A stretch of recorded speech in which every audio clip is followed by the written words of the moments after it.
Welcome to AI for You. Today's prompt is all about using AI to help analyze your content performance data to figure out what new content you should be creating. The complete prompt is in the show notes and can be adjusted to fit any channel, campaign, or strategic goal. Obviously, to make the most of this prompt, you need to have a solid understanding of what you're trying to accomplish. What are your business goals, your content marketing goals? Who is your target audience, and what channel or channels are you focusing on and why? You'll need to pull as much data as you can from whatever channel you're trying to optimize. So maybe that's Google Analytics or Search Console or your CRM, HubSpot or Salesforce or Slate, or it could be your social channels or your newsletter software, whatever. And then after making sure that that data is low risk, doesn't contain any personal or sensitive data, you can upload that to your LLM of choice and then run the prompt to get your process started. Today, I'm speaking with Spenser Smith. Spenser is the Regional Director of Client Partnerships for the Southeast US at Quacquarelli Symonds and a PhD candidate in Higher Education Administration. Spenser has a background in graduate admissions and a research focus on AI and CRM systems in student success. He bridges the gap between technology and access in higher education. Let's jump right into our conversation. All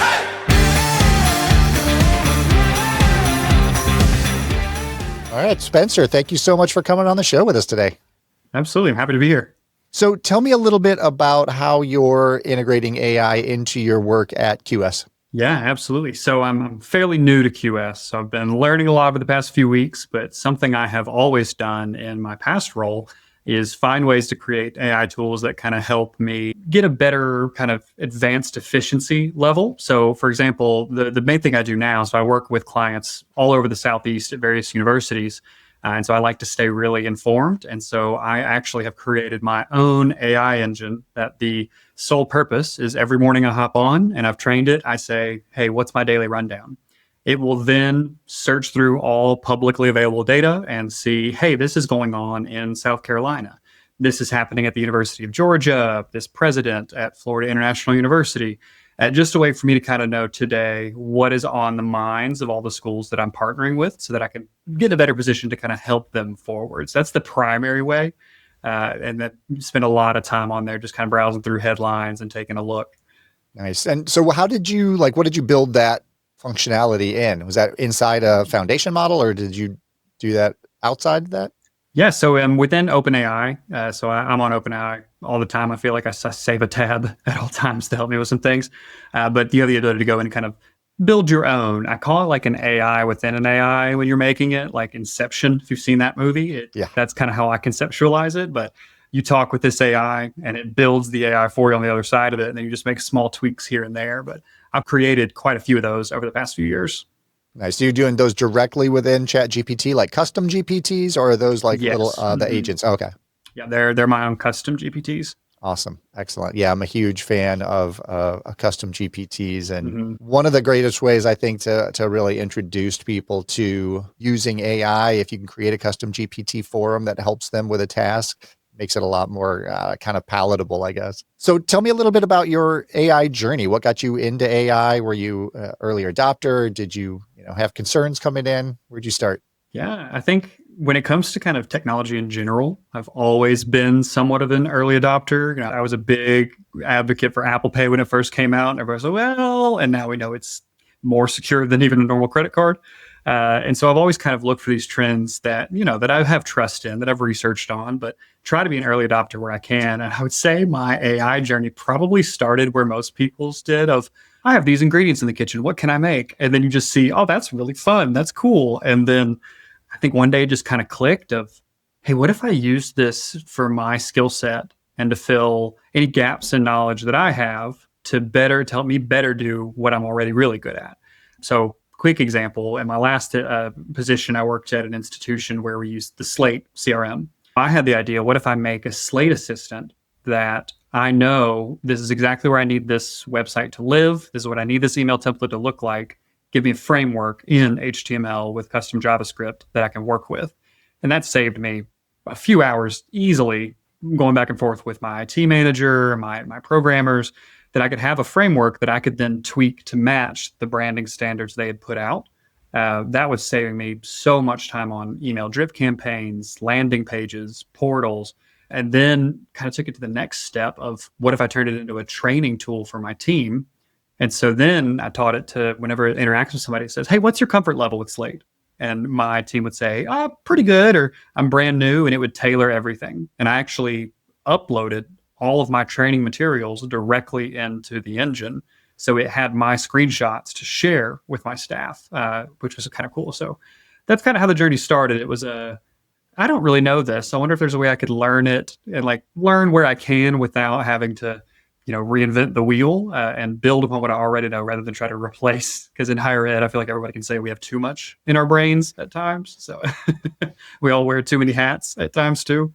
Yeah, absolutely. I think, AI's ability to, not only democratize intelligence, but also to democratize coding. I mean, we can all be developers to some degree now. Now, obviously, the same principles apply. Any expertise you have is going to make it easier. It's going to make it more effective. It's going to make your outcomes better. If you are a programmer, you're going to understand that a little better and be able to provide better prompts. But I think the ability for any of us now to create images or video or code and at least have that starting ground and at least, be able to come up with those frameworks, come up with those initial ideas that we can hand off as like inspiration or ideas or, I think that's a huge unlock.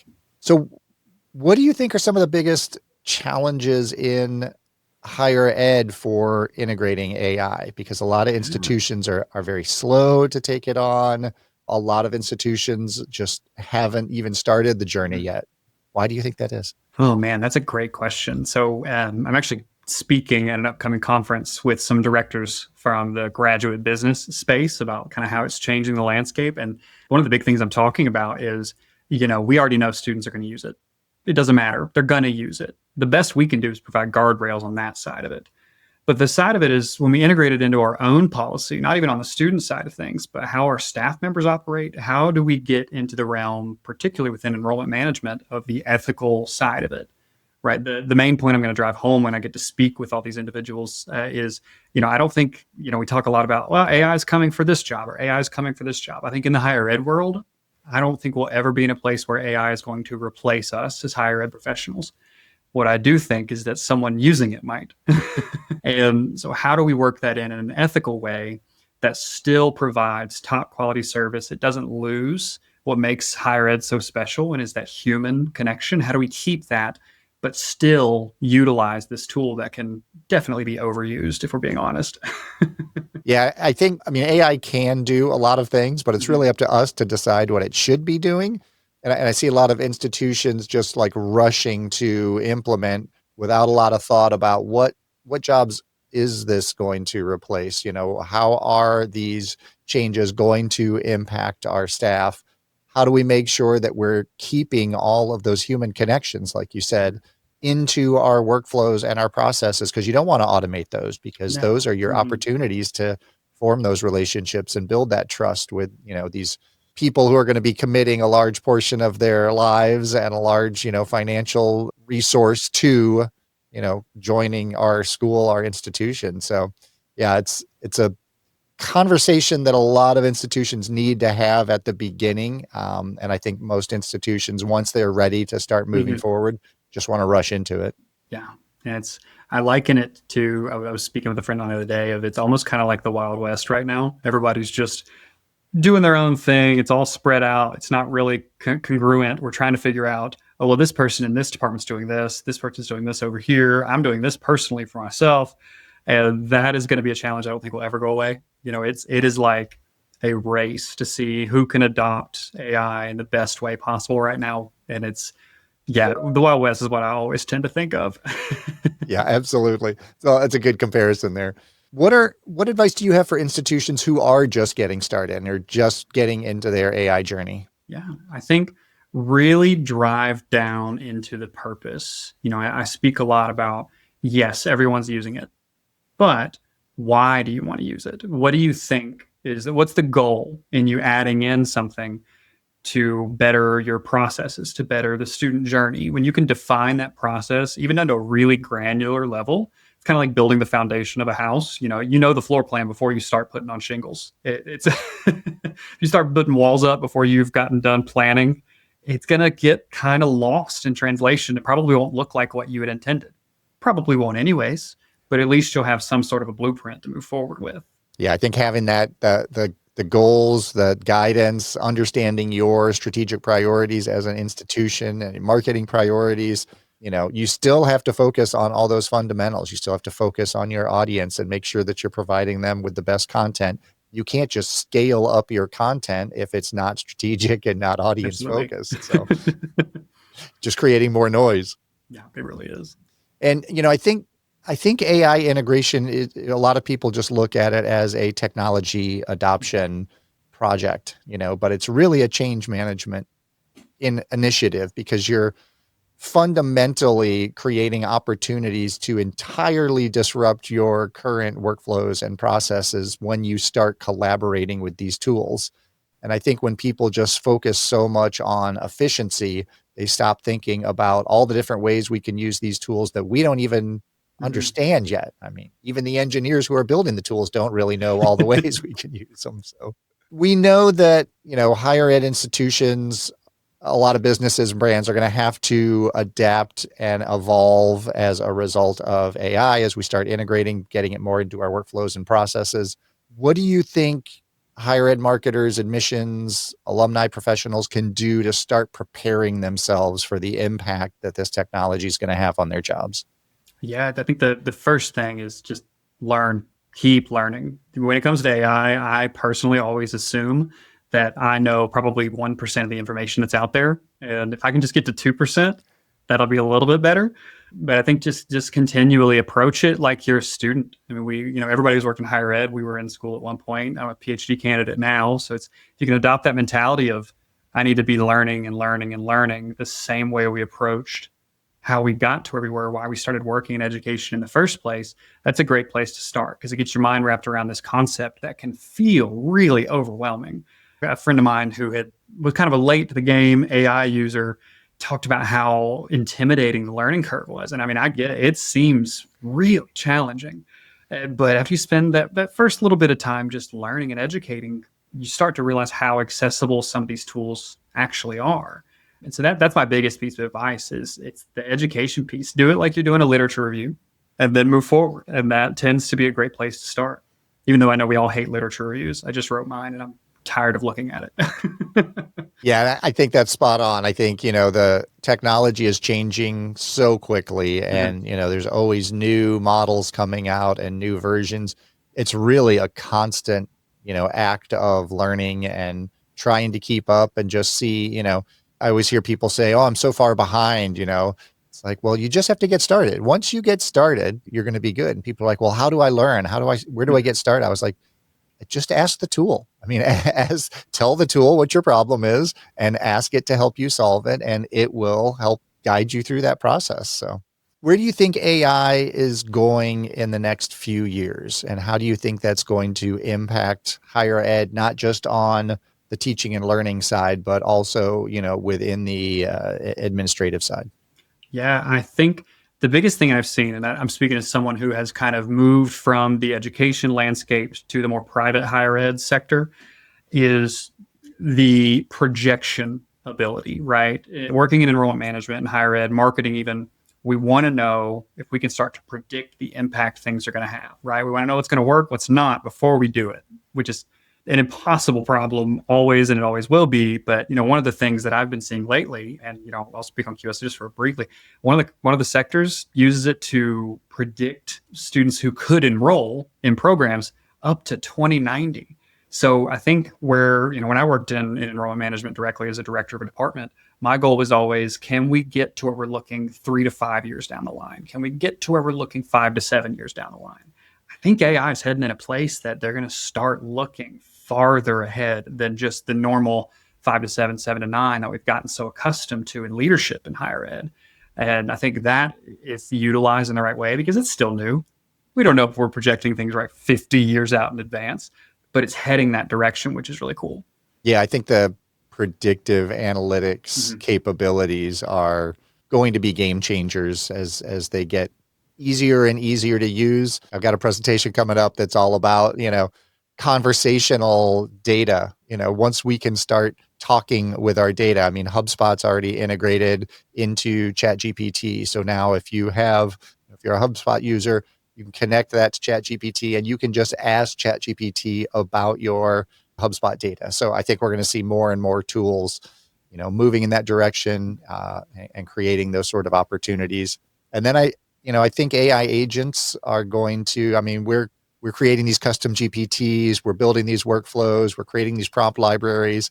I think the more that you can document your processes, document your workflows, create these tools that perform specific parts of your workflows, you're going to have a leg up when these AI agents come along, because you're going to be able to say, here's the process, here's what we're trying to do, here's how it works, and now just go make it all happen.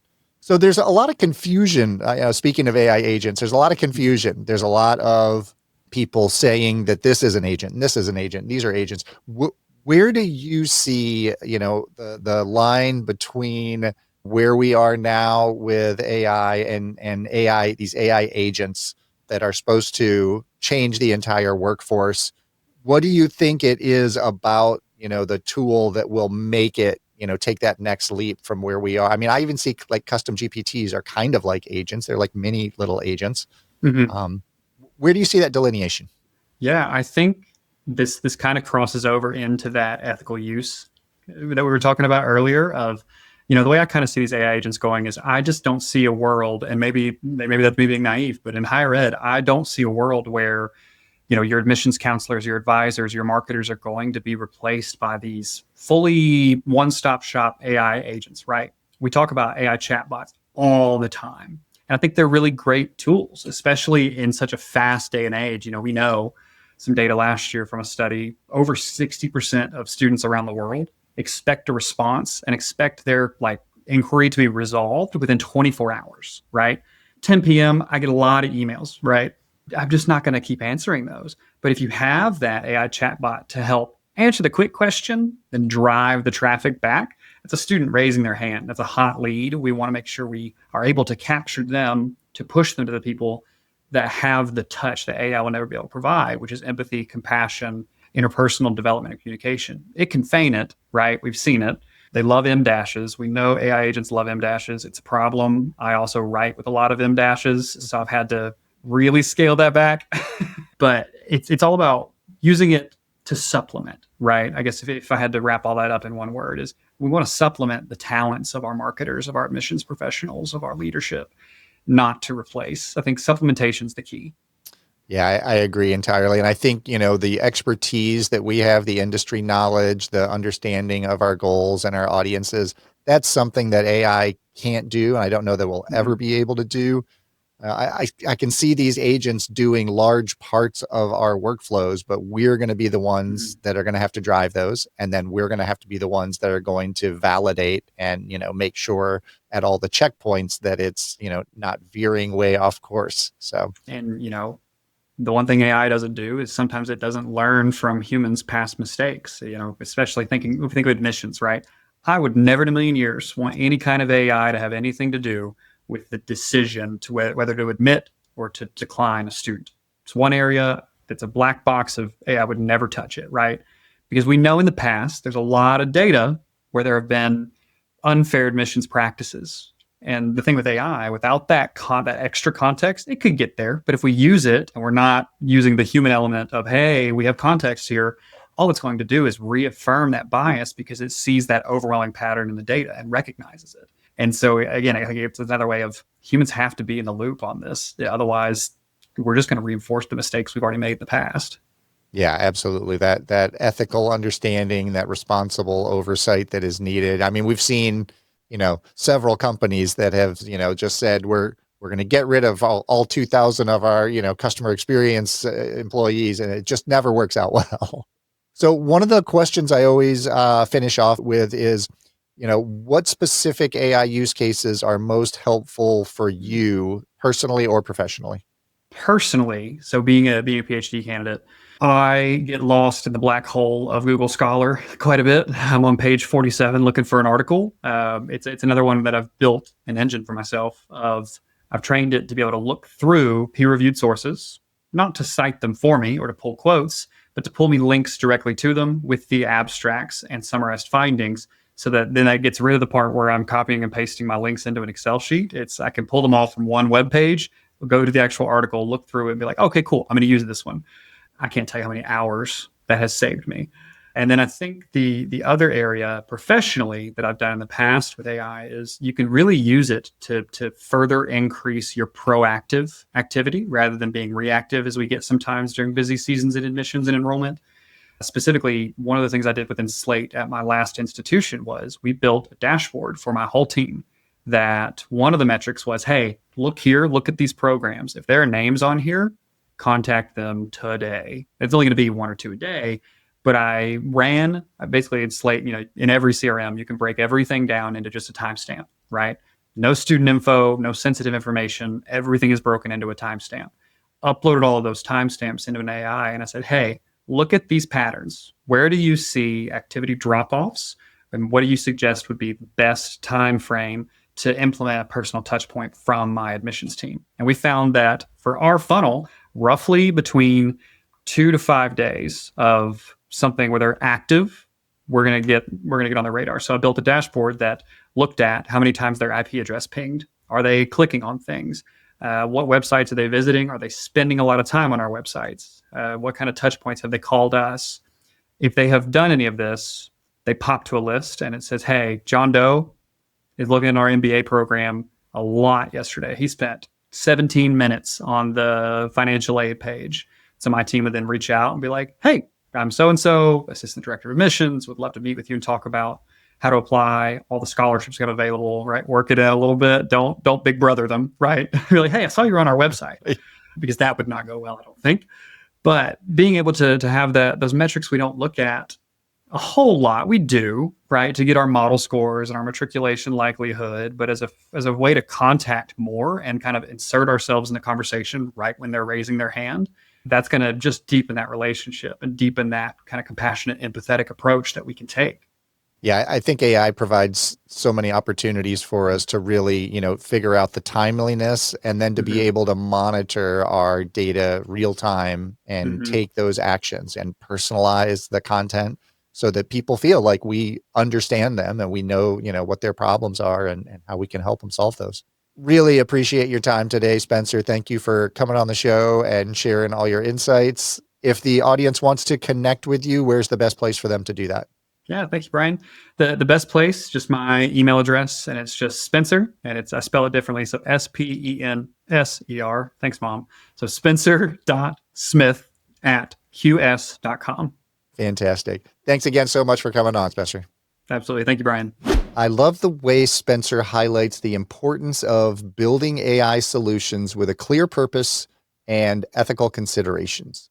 What stood out to me is his focus on using AI to enhance human capabilities rather than replace them, whether that's through scaling expertise or building workflows that create more meaningful connections. His reminder that someone using AI might replace us rather than AI itself replacing us is a critical distinction for higher education professionals. It emphasizes the importance of developing AI literacy while maintaining the human touch that makes higher education special, and also touches on the value of our human expertise and experience. Spenser's practical examples, from creating daily intelligence briefs to building proactive student engagement systems, demonstrates how custom AI solutions can solve specific institutional challenges while preserving the personal connections. As we navigate this Wild West phase of AI adoption in higher education, Spenser's purpose-driven approach offers a valuable framework for building solutions that truly serve our students and institutions. Please reach out to me with unique ways that you're integrating AI into your professional and personal lives. And as always, blue skies and keep creating.